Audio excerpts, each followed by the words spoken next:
아니 저자 정신이 있는 게요 없는 게요. 이 엄동설안에 속옷바람으로 산을 타다니 얼어 죽고 싶어 환장을 했소? 누가 봐도 귀신이거늘. 여인이 한겨울에 속옷 바람으로 다닌다고. 호통치는 사내가 있습니다. 덩치는 남산만한데 눈치와 지혜는 좁쌀만한 이 사내. 그래도 마음씨는 착해서 귀신의 원한을 풀어주고 아주 삼삼한 보상을 받게 되는데 곰 같은 사내의 이야기 속으로 들어가 보겠습니다. 아담고를 찾아주셔서 감사합니다. 이야기를 보시기 전 좋아요 한 번씩 눌러주시면 영상 제작에 큰 힘이 됩니다. 즐거운 시간 되세요.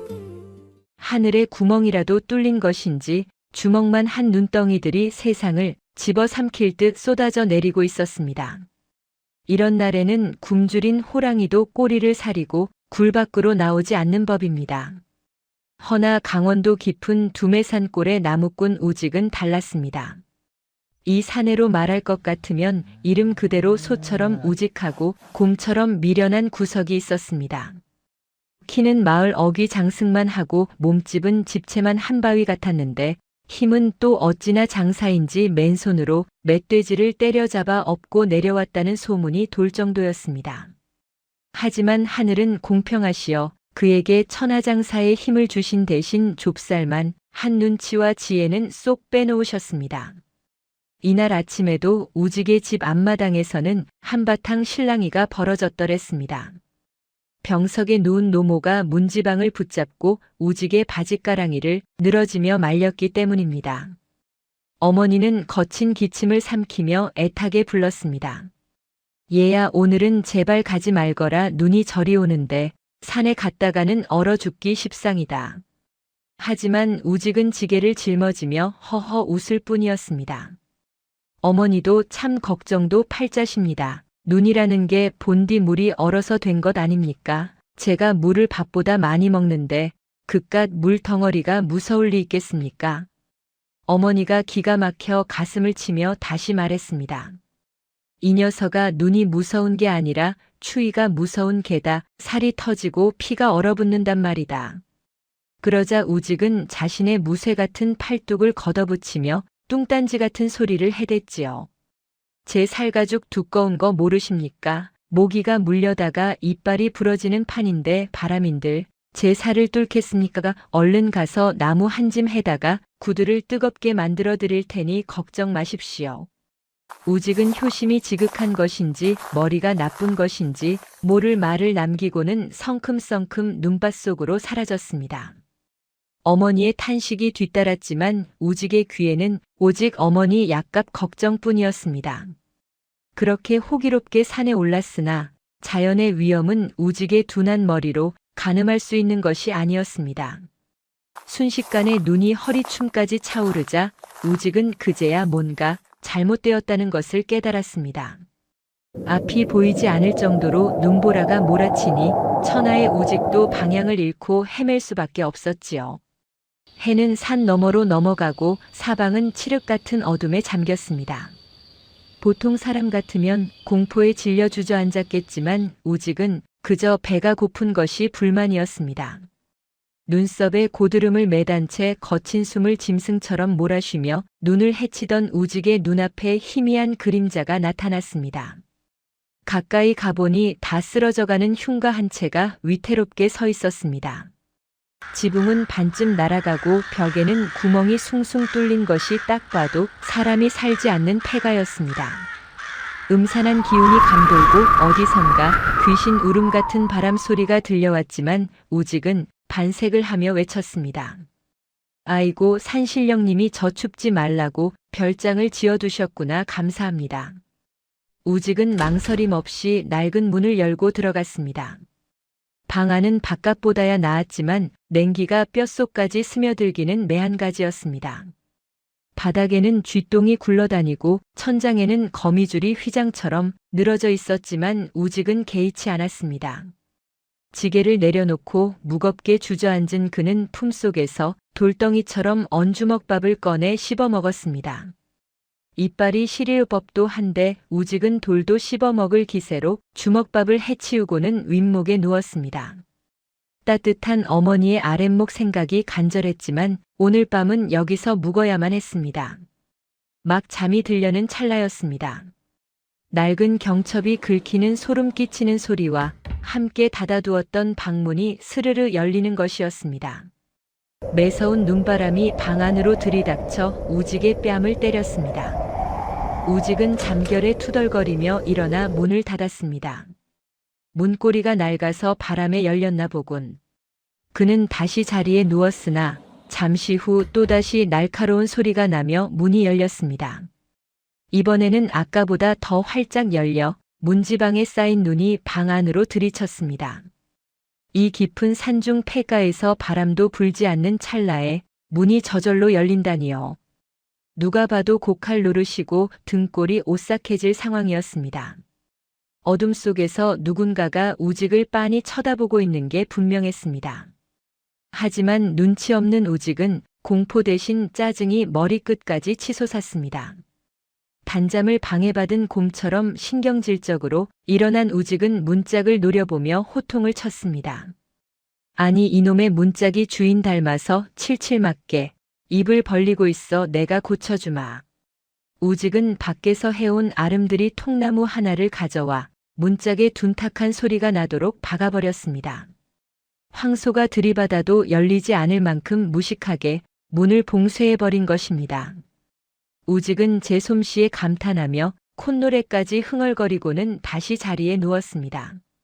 문틈으로 들어오려던 희미한 하얀 그림자가 기가 막혀서 움찔하며 뒤로 물러나는 것도 모른 채 말입니다. 다시 코를 골기 시작한 우직의 귓가에 이번에는 바람 소리도 문소리도 아닌 다른 소리가 들려왔습니다. 방 안 구석에서 들려오는 여인의 서러운 흐느낌 소리였습니다. 아주 가늘고 처량한 그 울음소리는 우직의 둔한 귓바퀴를 파고들어 뇌리를 울렸습니다. 우직은 그제야 눈을 번쩍 뜨고 소리가 나는 쪽으로 고개를 돌렸습니다. 그리고 어둠 속에서 하얗게 빛나는 무언가를 보게 되었습니다. 방 구석에 웅크리고 앉은 것은 하얀 소복을 입은 여인이었습니다. 칠흑 같은 머리카락을 산발하여 얼굴을 반쯤 가리고 있었는데 그 사이로 보이는 살결이 어찌나 하얀지 밀가루를 뒤집어 쓴 것 같았습니다. 보통의 사내라면 비명을 지르며 문을 박차고 달아났을 터이나 우직은 달랐습니다. 그는 귀신을 보고 놀라기는커녕 혀를 차며 한심하다는 표정을 지어 보였습니다. 우직의 눈에는 그 여인이 귀신이 아니라 집 나온 철없는 처자로밖에 보이지 않았기 때문입니다. 그도 그럴 것이 바깥은 살이 터지는 혹한인데 여인은 한여름에나 입을 법한 얇은 모시적삼 하나만 걸치고 있었으니 말입니다. 우직은 성큼성큼 여인에게 다가가 호통을 쳤습니다. 아니 처자 정신이 있는 게요, 없는 게요. 이 엄동설안에 속옷 바람으로 산을 타다니 얼어 죽고 싶어 환장을 했소. 여인은 우직의 뚱딴지 같은 호통에 기가 막힌 듯 고개를 천천히 들었습니다. 그녀의 얼굴은 핏기가 하나도 없이 창백했고 퀭한 눈에서는 시뻘건 피눈물이 하염없이 흘러내리고 있었습니다. 입가에는 알 수 없는 검붉은 자국이 묻어 있어 누가 봐도 원한 깊은 원귀의 형상이었지요. 여인은 자신의 흉측한 몰골을 보면 이 덩치 큰 사내가 기절초풍할 것이라 믿어 의심치 않았습니다. 그녀는 가늘고 떨리는 목소리로 으스스하게 속삭였습니다. 이보시오 나그네 내 얼굴이 보이시오 내 꼴이 어떠하오. 공포에 질린 비명을 기대하며 여인은 피 묻은 손을 뻗어 우직의 옷자락을 잡으려 했습니다. 하지만 우직의 반응은 귀신의 예상을 산산조각 내버렸습니다. 우직은 여인의 얼굴을 빤히 들여다보더니 갑자기 자신의 허벅지를 강하게 치며 안타까워하는 것이었습니다. 아이고 저런 산길이 미끄럽다 했더니 기어이 넘어져서 코가 깨졌구먼 그래 피 칠갑을 한 걸 보니 어디 바위에라도 냅다 들이받았나 보오. 귀신은 너무나 어처구니가 없어 흘리던 피눈물마저 쏙 들어갈 지경이었습니다. 자신을 보고 코가 깨진 사람이라니요. 우직은 여인의 당황한 기색은 아랑곳하지 않고 자신의 품속을 뒤적거렸습니다. 그러더니 아까 먹다 남은 딱딱하게 굳은 고구마 반쪽을 꺼내 여인의 코앞에 들이밀었습니다. 자, 이거라도 드시오. 피를 많이 흘려서 허기가 질게요. 원래 다쳤을 땐 뱃속이 든든해야 빨리 낫는 법이요. 여인은 멍하니 눈앞의 고구마를 바라보았습니다. 저승으로 가지 못하고 구천을 떠돈 지 언 3년이건만 제사상도 못 받아본 처지에 생판 남에게 먹다 남은 고구마를 받게 될 줄은 꿈에도 몰랐습니다. 여인은 자존심이 상하여 고개를 돌리며 차갑게 쏘아붙였습니다. 나는 배가 고픈 게 아니오. 나는 억울하고 원통하여 이승을 떠나지 못하는 혼백이란 말이오. 그녀는 자신의 정체를 밝히며 방 안의 온도를 급격히 떨어뜨렸습니다. 순식간에 입김이 서릴 만큼 한기가 몰아치고 촛불도 없던 방 안이 푸른 빛으로 감돌았지요. 이 정도면 아무리 곰 같은 사내라도 사태를 파악하고 무릎을 꿇을 것이라 생각했습니다.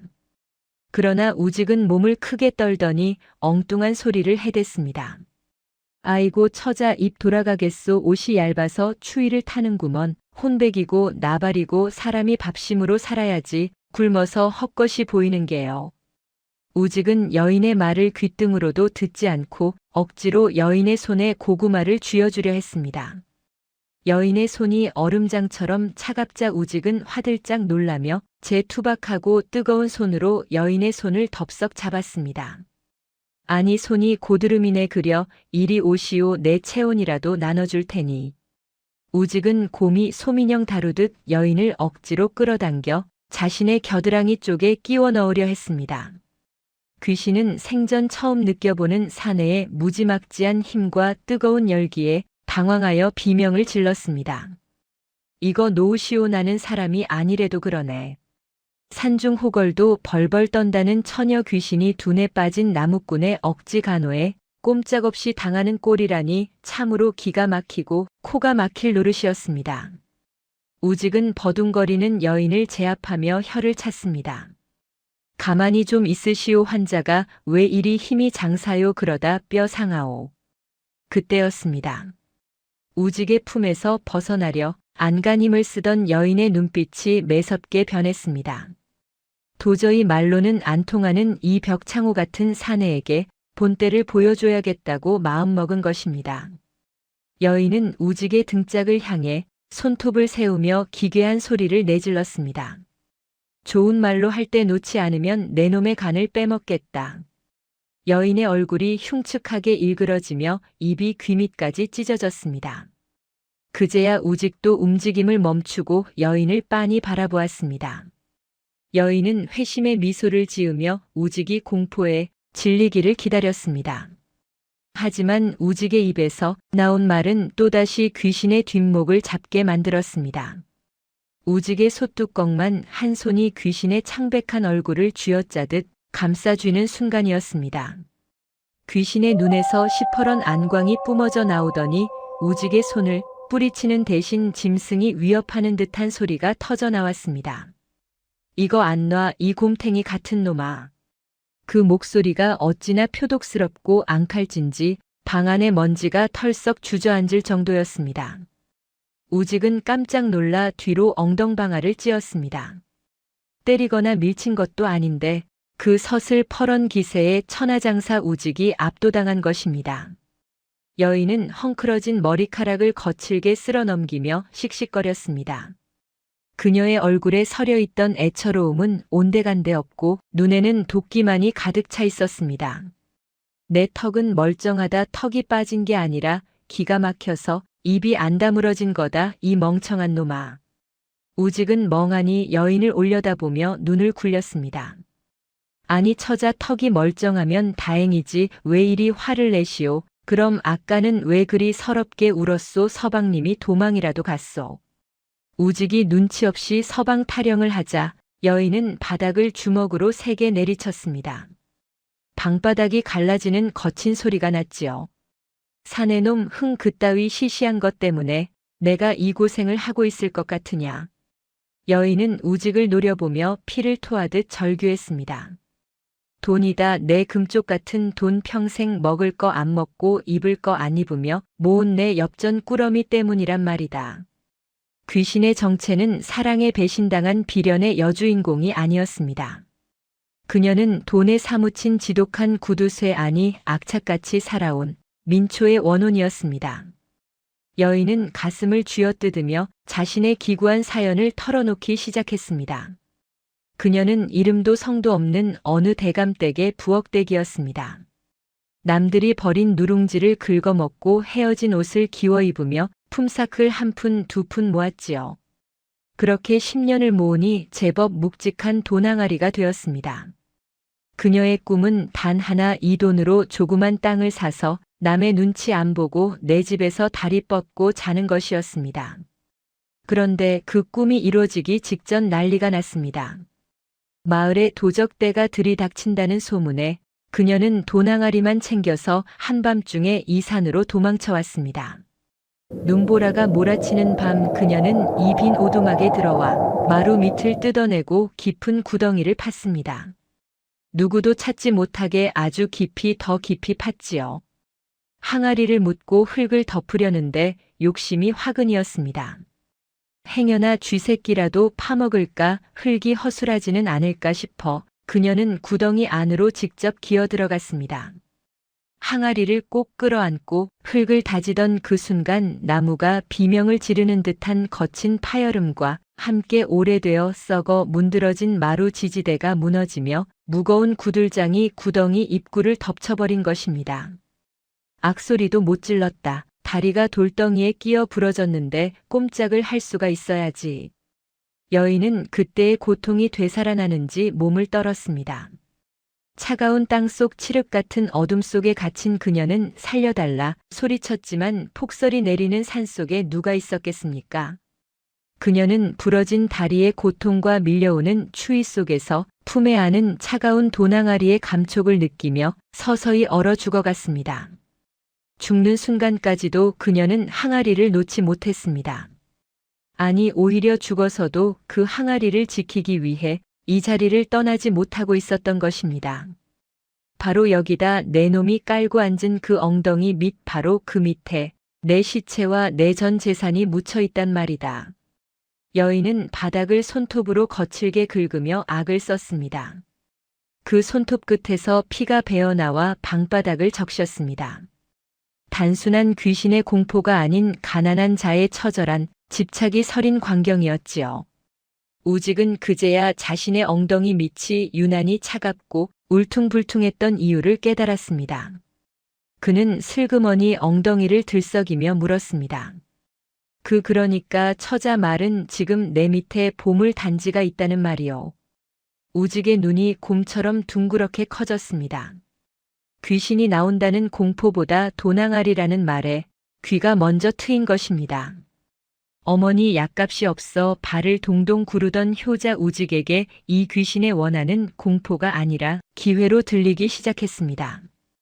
우직의 엉덩이가 들썩거릴 때마다 마루 밑에 갇힌 귀신의 원혼도 함께 들썩거리는 듯 했습니다. 보통 사람이라면 자신이 깔고 앉은 밑에 시체가 있다는 사실만으로도 기겁하여 도망쳤을 것입니다. 허나 우직의 머릿속에는 오로지 돈항아리라는 네 글자만이 대문짝만하게 박혀 있었습니다. 그는 곰이 꿀단지를 발견한 듯 입맛을 다시며 귀신에게 바짝 다가앉았습니다. 처자 아니 귀신 양반 내 말 좀 들어보시오. 우직이 진지한 얼굴로 운을 떼자 귀신은 표독스러운 눈매를 치켜뜨며 경계했습니다. 무슨 꿍꿍이냐, 내 놈도 내 돈을 탐내는 도적놈들과 한통속이냐. 귀신이 손톱을 세우며 위협했지만 우직은 아랑곳하지 않고 제 할 말만 늘어놓았습니다. 이보시오 귀신 양반 당신은 이미 죽어서 밥을 먹을 수도 없고 옷을 입을 수도 없지 않소. 저승 가서 그 엽전으로 국밥을 사 먹을 거요. 아니면 비단옷을 해 입을 거요. 어차피 썩어 문드러질 돈 껴안고 있어봤자 무거운 짐만 될 뿐이니 나랑 거래를 합시다. 우직의 말은 투박했지만 틀린 구석이라곤 하나도 없는 뼈 있는 말이었습니다. 하지만 평생을 땡전 한 푼에 목숨 걸고 살아온 귀신에게 그 말이 곱게 들릴 리 만무했습니다. 귀신은 펄쩍 뛰며 소리를 질렀습니다. 이 날강도 같은 놈아, 내가 그 돈을 어떻게 모았는데 남들이 먹다 버린 숭늉 마셔가며 모은 피 같은 돈이다. 내 다리가 부러지고 몸이 얼어 터져가면서도 지킨 돈이란 말이다. 귀신의 절규는 처절하다 못해 애처로웠습니다. 그녀에게 돈항아리는 단순한 재물이 아니라 남의 집 부엌에서 훔치듯 보낸 고단한 삶 그 자체였기 때문입니다. 그러나 우직은 물러서지 않았습니다. 그에게도 물러설 수 없는 이유가 있었으니 바로 병석에 누운 어머니였습니다. 우직은 무릎을 꿇고 귀신과 눈을 맞췄습니다. 압니다. 알아, 얼마나 고생했을지 그 맘내가 다는 몰라도 짐작은 가오. 하지만 당신은 이미 죽었고 내 어머니는 아직 살아계시오. 그 돈이면 우리 어머니 약을 지어 살릴 수 있단 말이오. 대신 내가 당신 시신을 꺼내서 아주 양지 바른 곳에 따뜻하게 묻어주리다. 매년 제사상에 김모락모락 나는 흰 쌀밥이랑 고깃국도 올려주겠어. 차가운 구덩이 속에서 돈항아리 껴안고 천년만년 썩어가느니 그게 낫지 않겠소. 우직의 진심 어린 설득에 귀신의 눈동자가 흔들렸습니다. 따뜻한 묘자리와 제사밥. 평생 남의 집 부엌대기로 살며 제사상 차리기만 했지 정작 자신은 따뜻한 밥 한 그릇 배불리 먹어본 적 없던 그녀였습니다. 차가운 흙더미 아래 짓눌려 춥고 배고팠던 지난 3년의 기억이 주마등처럼 스쳐 지나갔습니다.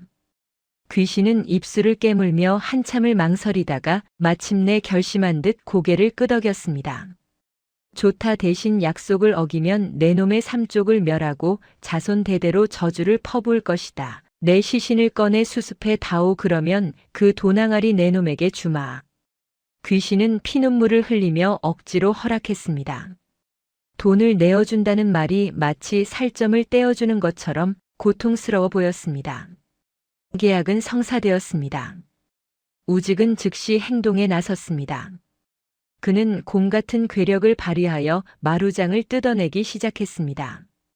나무가 찢겨나가는 요란한 소음과 함께 오래되어 썩은 나무 판자들이 우직의 소나귀에서 비명을 지르며 뜯겨나갔습니다. 먼지가 자욱하게 피어오르고 쥐들이 날카로운 울음소리를 내며 도망쳤습니다. 귀신은 옆에서 안절부절 못하며 잔소리를 해댔습니다.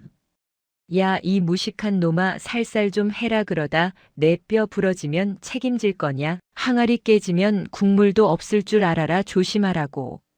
우직은 귀신의 잔소리가 귀찮았지만 묵묵히 마루를 드러냈습니다. 한참을 거친 숨을 내쉬며 흙을 파내자 드디어 무언가가 손끝에 걸렸습니다. 딱딱하고 차가운 감촉. 그것은 우직이 그토록 고대하던 돈항아리의 뚜껑이었습니다. 돈 받다. 우직은 환호성을 지르며 흙을 미친 듯이 파헤쳤습니다.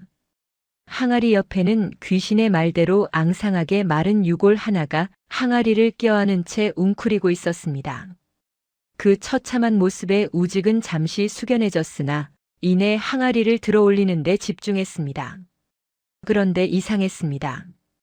분명 엽전이 가득 찼다면 묵직해야 할 항아리가 생각보다 너무 가벼웠습니다. 우직이 고개를 갸웃거리며 항아리를 들어올리자 귀신도 의아한 표정으로 다가왔습니다. 왜 그러느냐, 무거워서 못 들겠느냐. 아니, 그게 아니오라.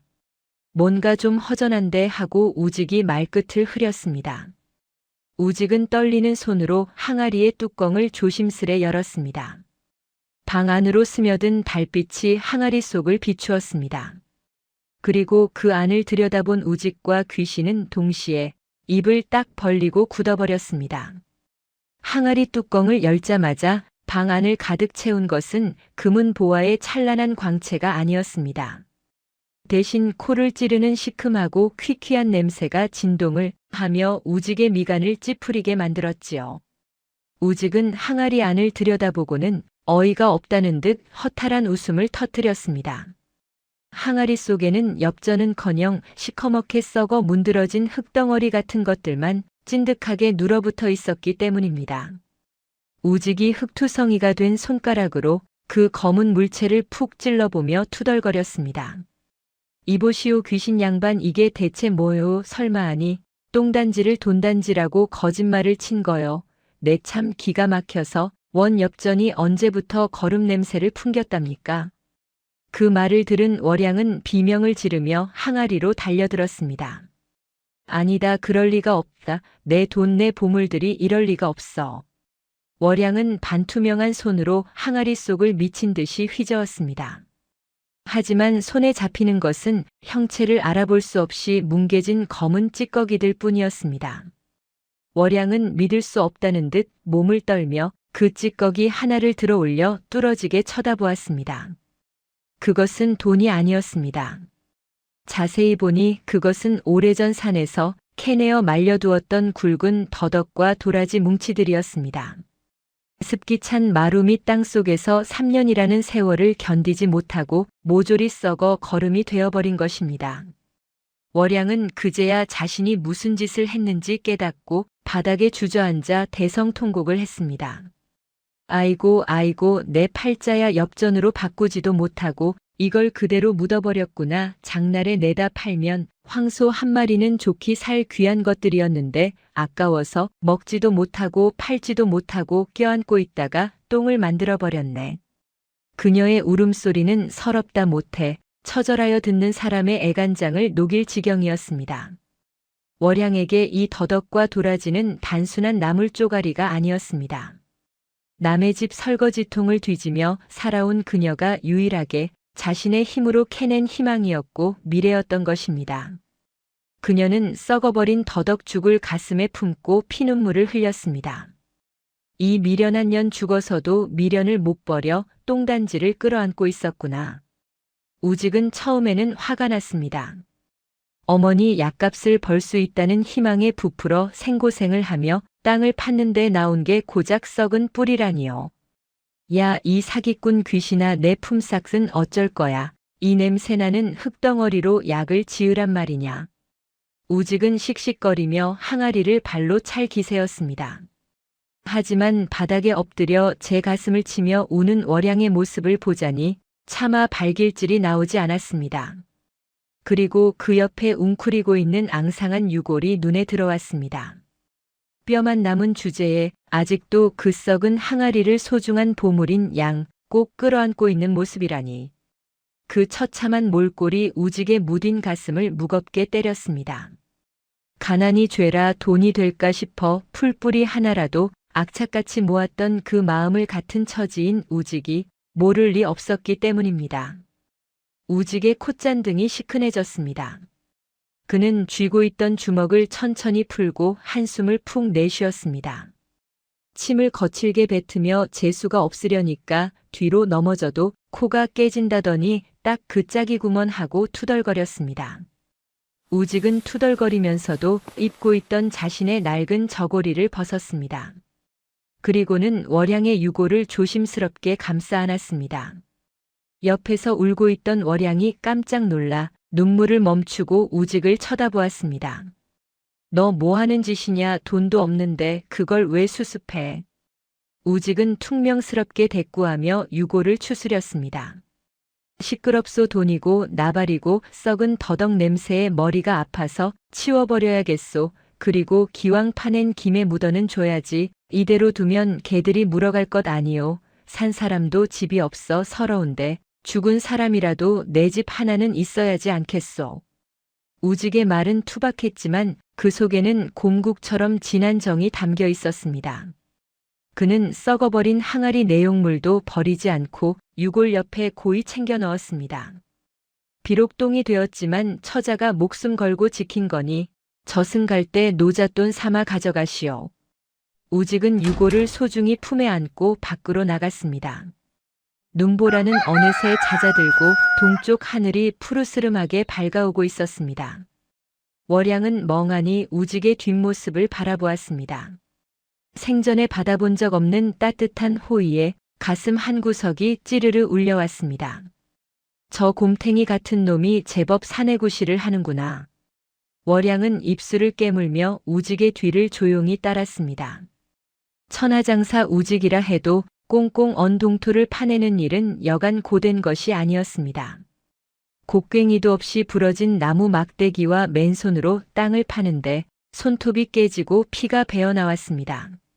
하지만 우직은 앓는 소리 한 번 내지 않고 묵묵히 땅을 팠습니다.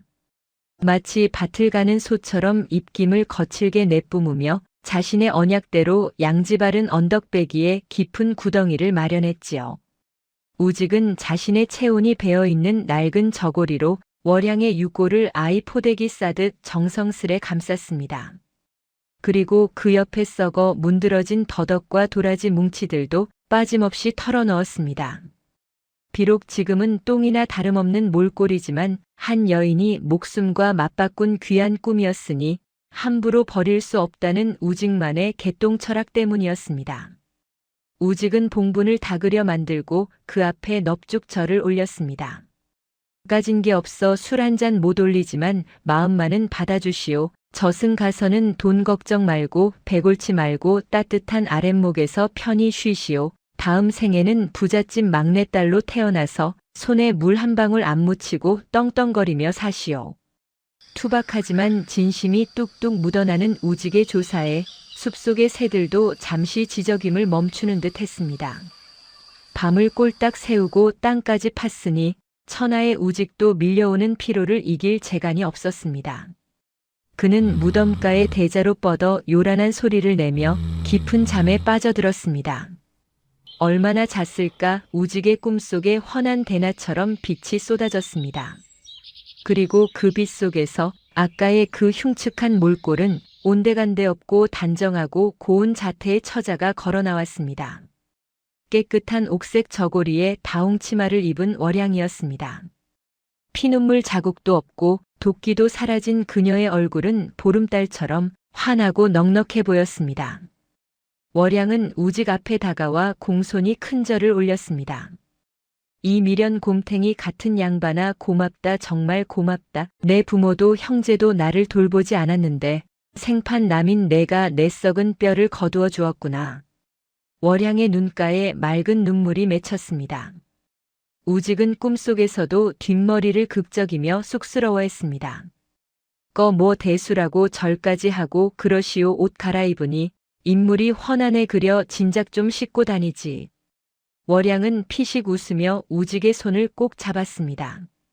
내 놈이 하도 둔해서 내 말을 알아들을지 모르겠다만 잘 듣거라. 내가 묻어준 그 썩은 뿌리들 말이다. 그것이 그냥 썩은 게 아니다. 내 한이 서리고 내 정성이 닿아서 땅의 기운을 머금었으니 이제 더 이상 똥이 아니란 말이다. 우직이 그게 무슨 귀신 신나락 까먹는 소리냐는 듯 눈을 껌뻑이자 월양은 답답하다는 듯 우직의 이마를 호되게 때렸습니다. 아이고, 이 화상아, 내년 봄이 오면 알게 될 것이다. 이 무덤가를 잘 보살피거라. 내 어미 약값이 그곳에서 날 것이니라. 그리고 나는 이제 미련 없이 간다. 내 몫까지 잘 먹고 잘 살아라, 이 바보 같은 놈아. 월양은 환한 미소를 남기고 봄눈 녹듯 빛 속으로 사라졌습니다. 우직이 가지 말라고 손을 뻗는 순간 그는 꿈에서 번쩍 깨어났습니다. 눈을 뜨니 어느새 해가 중천에 떠 있었습니다. 꿈인지 생시인지 헷갈려 볼을 꼬집어 보니 아릿한 통증이 느껴졌습니다. 우직은 멍하니 자신이 만든 무덤을 바라보았습니다. 방금 전 꿈속에서 월양이 때린 이마가 따끔거리는 것 같았습니다. 에이, 개꿈이겠지. 썩은 뿌리에서 뭐가 난다고. 우직은 툴툴거리면서도 왠지 모를 기대감에 무덤 주변을 꼼꼼히 다듬었습니다. 혹시나 짐승들이 파헤칠까봐 큼직한 돌들도 주워와 둘러놓았지요. 그렇게 우직은 빈손으로 산을 내려왔습니다. 비록 나무 한 집 못하고 빈털터리로 돌아왔지만 발걸음만은 날아갈 듯 가벼웠습니다. 집에 도착한 우직은 어머니에게 산에서 겪은 일을 미주알고주알 늘어놓았습니다. 물론 귀신 만난 이야기는 쏙 빼고 산삼 캐려다 허탕친 이야기만 둘러댔지요. 그로부터 계절이 바뀌고 얼음이 녹아 봄바람이 살랑거릴 때였습니다. 어머니의 기침이 잦아들지 않아 걱정이 태산 같던 우직은 문득 월양의 꿈이 생각나 산으로 향했습니다. 지게를 지고 그 오두막 털을 찾아가던 우직의 입이 벌어지고 말았습니다.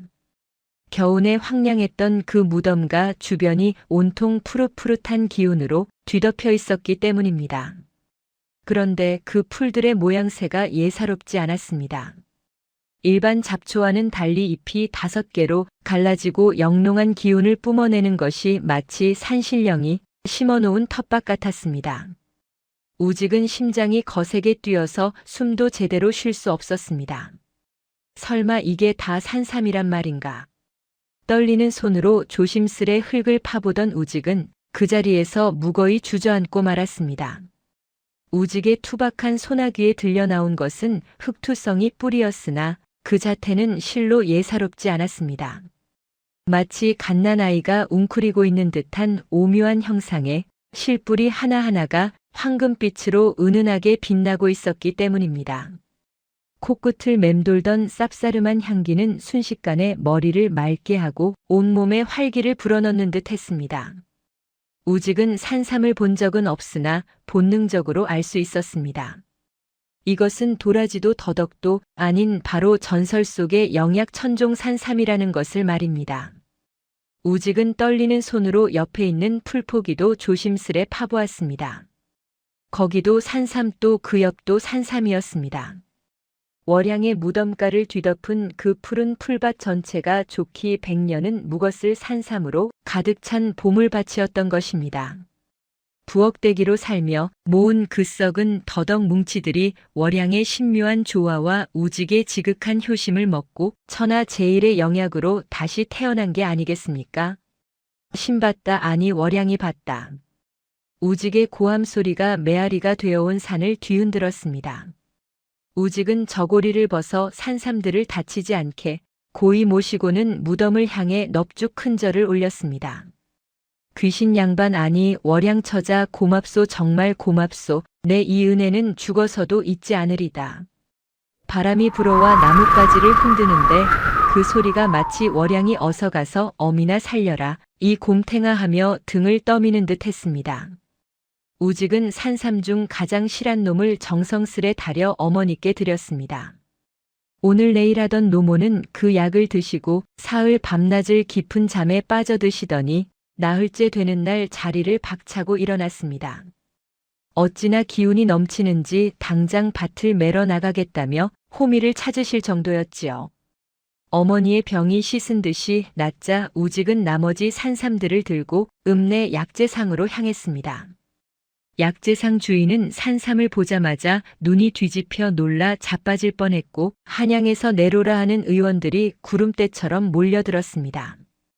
우직은 그야말로 하룻밤 사이에 마을 제일가는 천석군 부자가 되었습니다. 그러나 우직은 졸부가 되었다고 해서 기와집 짓고 비단 옷 입으며 호의호식하지 않았습니다. 대신 그는 월향과의 약속 아니 그녀의 못다 이룬 꿈을 이뤄주기로 결심했습니다. 우직은 읍내 한복판에 아주 크고 번듯한 기와집을 한 채 지었습니다. 그리고 대문 앞에 월향내 부엌이라는 현판을 큼지막하게 내걸었습니다. 그곳은 돈을 버는 식당이 아니라 배고픈이라면 누구나 와서 공짜로 밥을 먹을 수 있는 구휼소였습니다. 우직은 소뚜껑만 한 손으로 밥주걱을 들고 외쳤습니다. 평생 남의 집 부엌에서 눈칫밥 먹던 처자가 주인인 집이요. 여기서는 눈치 보지 말고 배 터지게 드시오. 돈은 저승에 계신 주인장이 다 냈소. 재미있는 것은 이 월향내 부엌에 떠도는 괴소문이었습니다. 손님들이 음식을 남기거나 깨작거리면 어디선가 앙칼진 여자의 호통 소리가 들린다는 것이었습니다. 야, 이 배부른 놈들아, 누룽지 한 톨이 얼마나 귀한 건데 그걸 남겨 썩 다 긁어먹지 못해. 사람들은 그 욕지거리를 듣고 놀라기는커녕 복을 주는 욕이라며 밥그릇에 물까지 부어 바닥이 보이도록 긁어먹곤 했습니다. 우직은 매년 월향의 기일이 되면 상다리가 부러져라 제사상을 차렸습니다. 평생 남이 먹다 남긴 것만 먹었을 그녀를 위해 갓 지은 쌀밥과 따뜻한 고깃국을 제일 먼저 올리며 술잔을 기울였습니다. 월향씨 이제 내 집 말고 내 집에서 다리 뻗고 편히 쉬시오. 우직은 평생을 어머니께 효도하고 가난한 이들의 배를 채워주며 행복하게 살았습니다.